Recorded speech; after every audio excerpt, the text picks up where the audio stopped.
This may not be apparent, but stakeholders such as the government and private actors have made it their sole mission to suppress the advancement of sprinting as a commute. They have made it inconceivable to even consider sprinting as a mode of transport. The obvious indication is the serious lack of walkways and the proliferation of asphalt roads for vehicles. They have convinced you that cars are the best mode of transport, and when cities plan their public transport development, it is always about buses and subways. Every city wants to build a subway to ease the congestion of traffic during the peak hours of the day. Then you have the environmentally conscious activists and city councils advocating for commuting using bicycles as they are apparently non-polluting. But I believe all of this is wrong. They overlook the most effective mode of transport available to men: the legs. I mean, look at the Washington Monument. It is 555 feet above the ground and 111 feet below the ground. 555 plus 111 is 666. 666, Bobby. 666. Just think of it. Except for people with physical and neurological disabilities, everyone else has legs. And for millennia, legs were the only mode of transport available to humans. And using just your legs, you can sprint to work every day, 5 days a week, and save a lot of money while keeping your body healthy, and not just healthy, but as healthy as it can be. I know it sounds daunting, but you know I'm right. Because using a car, bus, or train to commute to work only works to perpetuate the interests of big pharmaceuticals, cosmetics, health, and wellness industries. We have stopped using our legs, the things that matter the most. And I know you might be thinking, but Dwayne, the distance is long. To which I believe is a big pharma mentality. You have to abandon the big pharma mentality and start thinking like a human being. You keep me running, you keep me running. You keep me running, you keep me running. Sprinting to work saves time. It's better than walking, and certainly better than being physically assisted by some technology. If your workplace is less than 25 kilometers from your house, I believe you can sprint to work.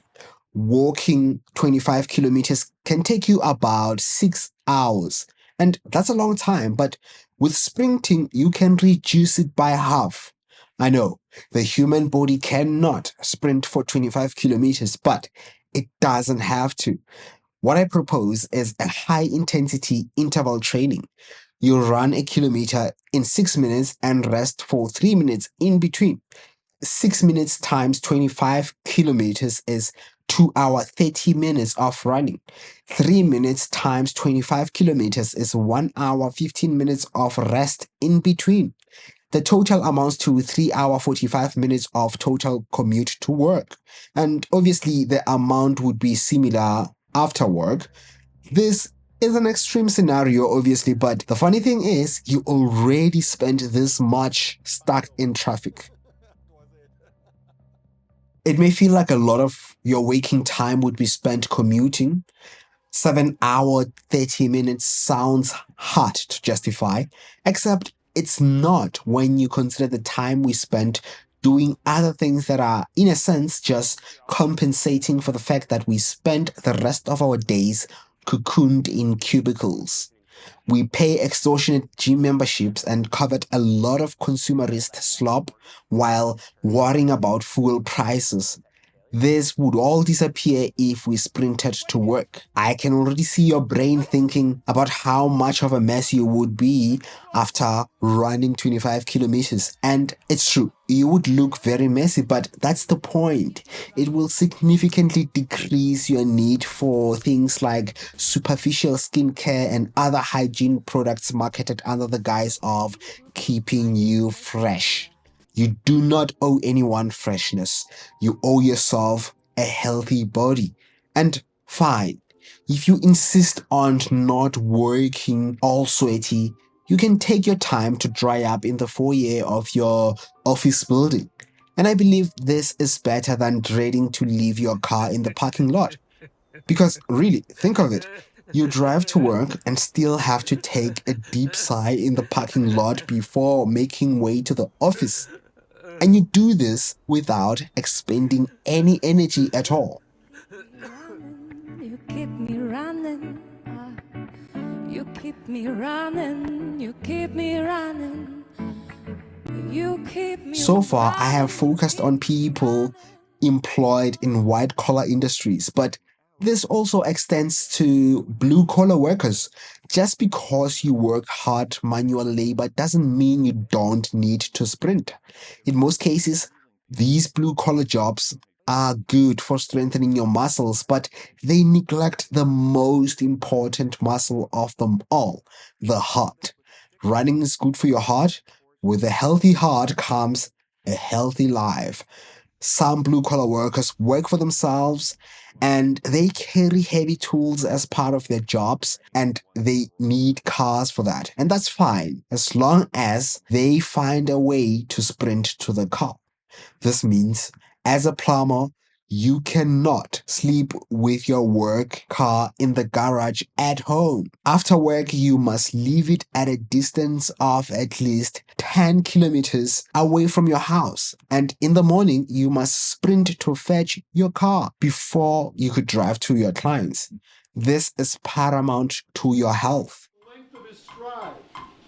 But the goal, The industries who profit from the ailments we accumulate from not sprinting to work certainly don't like the fact that by collectively deciding to sprint to work, we could become a healthy society and put them out of business. They have entrenched themselves within the structures of government and captured the state. The policies put forth by governments, like mass transit projects, are, for the most part, for the sole benefit of big pharma and gym companies. This is even more evident in urban planning. There is a new push for people in the cities to reside closer to work, stores, and places of entertainment. And I believe this is a huge mistake. By living next to your place of employment, it means you won't get the chance to sprint to work. And if you don't sprint to work, you will need a gym membership or, at the very least, a regular doctor's visit. The benefits are simply enormous. By running 25 kilometers to and from work, eliminates even the small concerns like lack of sleep, because the body will get so fatigued and you will sleep like a baby every night. So, what are you even waiting for? Start tomorrow. Show a middle finger to the man. Sprint to work and take charge of your health while saving lots of money.